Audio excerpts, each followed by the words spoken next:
Good evening. Thank you for joining us for our Tenebrae worship experience. As we begin the service tonight, I want to invite you, wherever you are, to turn the lights off in the room that you're in if you are able, to help add to the experience of this service and allow the scripture and the music to minister to your heart and to your soul.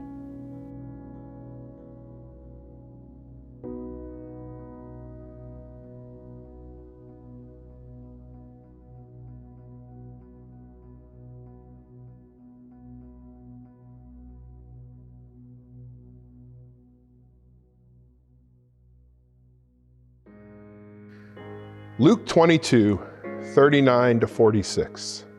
He came out and went, as was his custom, to the Mount of Olives, and the disciples followed him. When he reached the place, he said to them, "Pray that you may not come into the time of trial." Then he withdrew from them about a stone's throw, knelt down and prayed, "Father, if you are willing, remove this cup from me. Yet not my will, but yours be done." Then an angel from heaven appeared to him and gave him strength. In his anguish he prayed more earnestly, and his sweat became like great drops of blood falling down on the ground. When he got up from prayer, he came to the disciples and found them sleeping because of grief. And he said to them, "Why are you sleeping? Get up and pray that you may not come into the time of trial."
Mark 14, 43 through 50.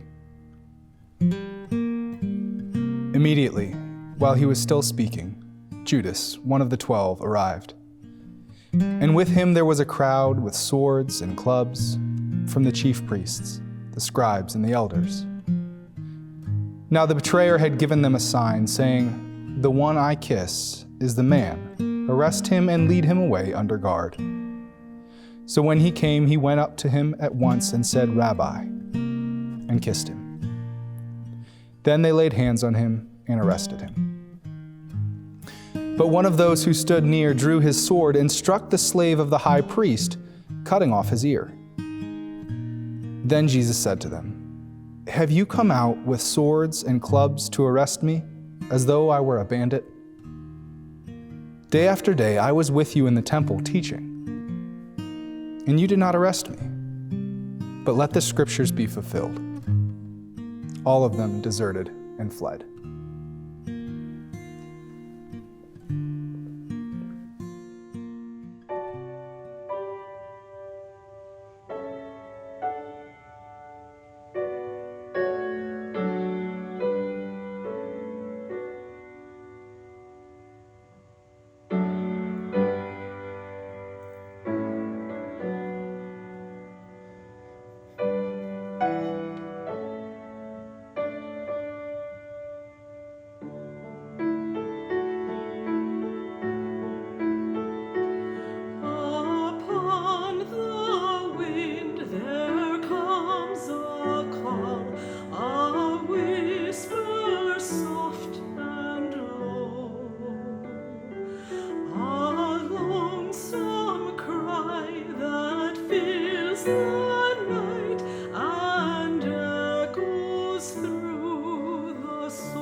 Mark chapter 14, verses 51 to 72. A certain young man was following him, wearing nothing but a linen cloth. They caught hold of him, but he left the linen cloth and ran off naked. They took Jesus to the high priest, and all the chief priests, the elders, and the scribes were assembled. Peter had followed him at distance right into the courtyard of the high priest, and he was sitting with the guards, warming himself at the fire. Now the chief priests and the whole council were looking for testimony against Jesus to put him to death, but they found none. For many gave false testimony against him, and their testimony did not agree. Some stood up and gave false testimony against him, saying, "We heard him say, 'I will destroy this temple that is made with hands, and in 3 days I will build another, not made with hands.' But even on this point their testimony did not agree. Then the high priest stood up before them and asked Jesus, 'Have you no answer? What is it that they testify against you?' But he was silent and did not answer. Again the high priest asked him, 'Are you the Messiah, the Son of the Blessed One?' Jesus said, 'I am. And you will see the Son of Man seated at the right hand of the power and coming with the clouds of heaven.' Then the high priest tore his clothes and said, 'Why do we still need witnesses? You have heard his blasphemy. What is your decision?' All of them condemned him as deserving death. Some began to spit on him, to blindfold him, and to strike him, saying, 'Prophesy.' The guards also took him over and beat him. While Peter was below in the courtyard, one of the servant girls of the high priest came by. When she saw Peter warming himself, she stared at him and said, 'You also were with Jesus, the man from Nazareth.' But he denied it, saying, 'I do not know or understand what you are talking about.' And he went out into the forecourt. Then the cock crowed, and the servant girl, on seeing him, began again to say to the bystanders, 'This man is one of them.' But again he denied it. Then after a little while, the bystanders again said to Peter, 'Certainly you are one of them, for you are Galilean.' He began to curse, and he swore an oath, 'I do not know this man you are talking about.' At that moment the cock crowed for the second time. Then Peter remembered that Jesus had said to him, 'Before the cock crows twice, you will deny me 3 times.' And he broke down and wept.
Mark 15, 1-5. As soon as it was morning, the chief priest held a consultation with the elders and scribes and the whole council. They bound Jesus, led him away, and handed him over to Pilate. Pilate asked him, "Are you the king of the Jews?" He answered him, "You say so." Then the chief priest accused him of many things. Pilate asked him again, "Have you no answer? See how many charges they bring against you?" But Jesus made no further reply, so that Pilate was amazed.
From Mark 15, verses 6 through 15.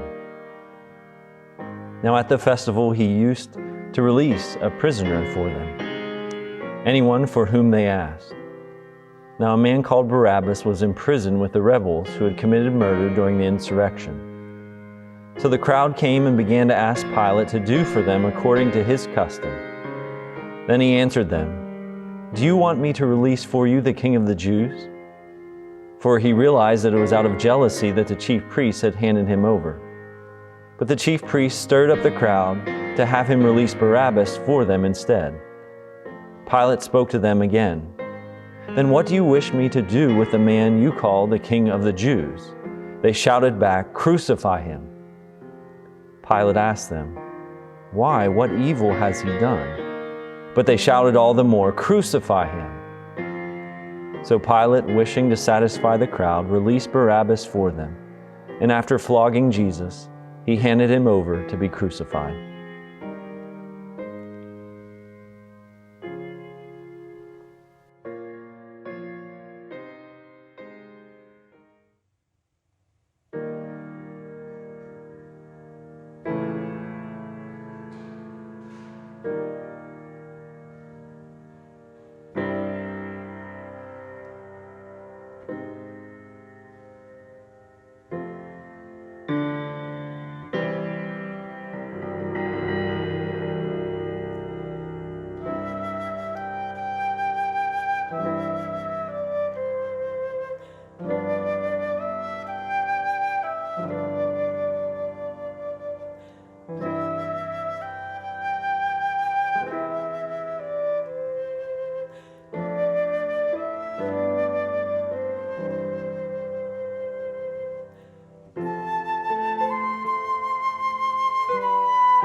Mark 15, 16 through 20.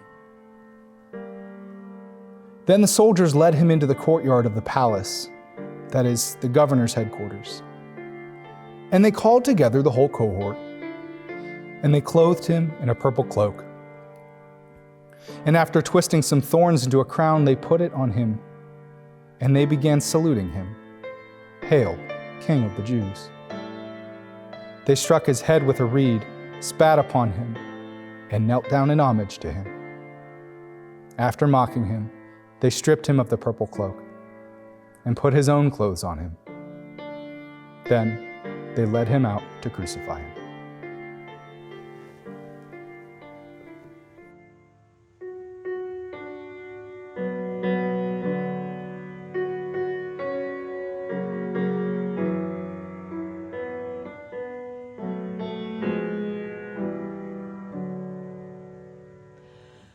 They crucified my Lord, and he never said a mumbling word.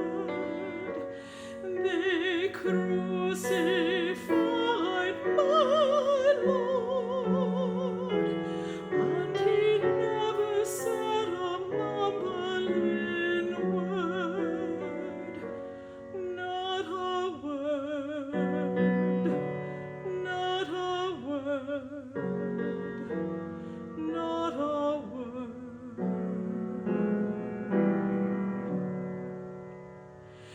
They pierced him in the side, and he never said a mumbling word. They pierced him in the side, and he never said a mumbling word. Not a word, not a word, not a word.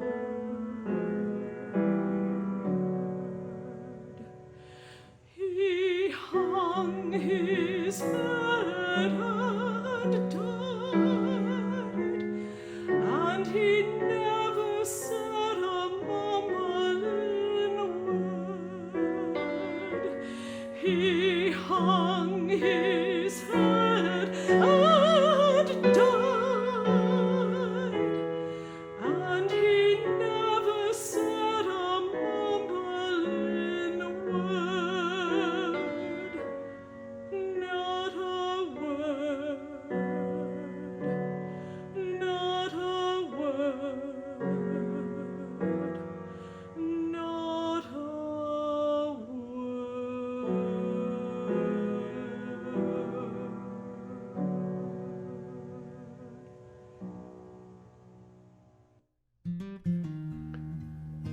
Mark 15, 21 through 32. They compelled a passerby who was coming in from the country to carry his cross. It was Simon of Cyrene, the father of Alexander and Rufus. Then they brought Jesus to the place called Golgotha, which means the place of a skull. And they offered him wine mixed with myrrh, but he did not take it. And they crucified him and divided his clothes among them, casting lots to decide what each should take. It was 9 o'clock in the morning when they crucified him. The inscription of the charge against him read, "The King of the Jews." And with him they crucified 2 bandits, one on his right and one on his left. Those who passed by derided him, shaking their heads and saying, "Aha! You who would destroy the temple and build it in 3 days, save yourself and come down from the cross." In the same way, the chief priest, along with the scribes, were also mocking him among themselves and saying, "He saved others. He cannot save himself. Let the Messiah, the King of Israel, come down from the cross now, so that we may see and believe." Those who were crucified with him also taunted him.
chapter 15, verses 33 to 39.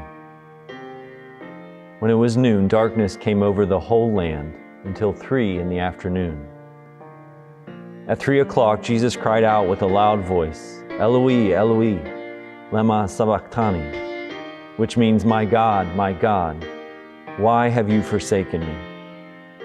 When some of the bystanders heard it, they said, "Listen, he is calling for Elijah." And someone ran, filled a sponge with sour wine, put it on a stick, and gave it to him to drink, saying, "Wait, let us see whether Elijah will come to take him down." Then Jesus gave a loud cry and breathed his last. And the curtain of the temple was torn in two, from top to bottom. Now when the centurion who stood facing him saw that in this way he breathed his last, he said, "Truly this man was God's Son."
Isaiah 53, 4 through 9.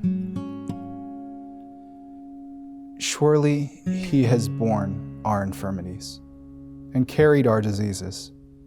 Yet we accounted him stricken, struck down by God, and afflicted. But he was wounded for our transgressions, crushed for our iniquities. Upon him was the punishment that made us whole, and by his bruises we are healed. All we like sheep have gone astray. We have all turned to our own way, and the Lord has laid on him the iniquity of us all. He was oppressed and he was afflicted, yet he did not open his mouth. Like a lamb that is led to the slaughter, and like a sheep that is before its shearers is silent, so he did not open his mouth. By a perversion of justice, he was taken away. Who could have imagined his future? For he was cut off from the land of the living, stricken for our transgression of my people. They made his grave with the wicked and his tomb with the rich, although he had done no violence, and there was no deceit in his mouth.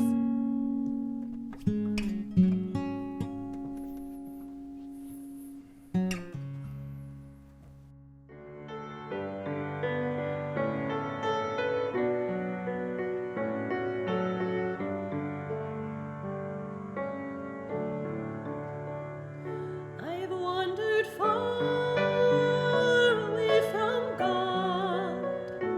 Now I'm coming home. The paths of sin too long I've trod. Lord, I'm coming home. Lord, I'm coming home. I've wasted many precious years, but now I'm coming home. I now repent with bitter tears. Lord, I'm coming home.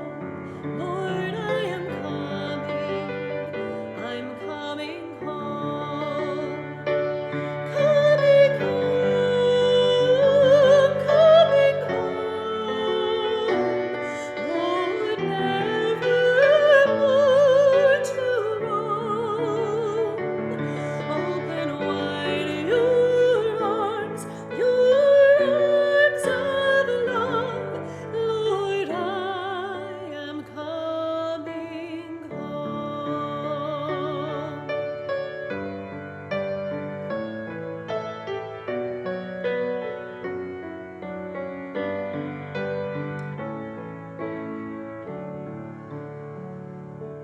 My soul is sick, my heart is sore.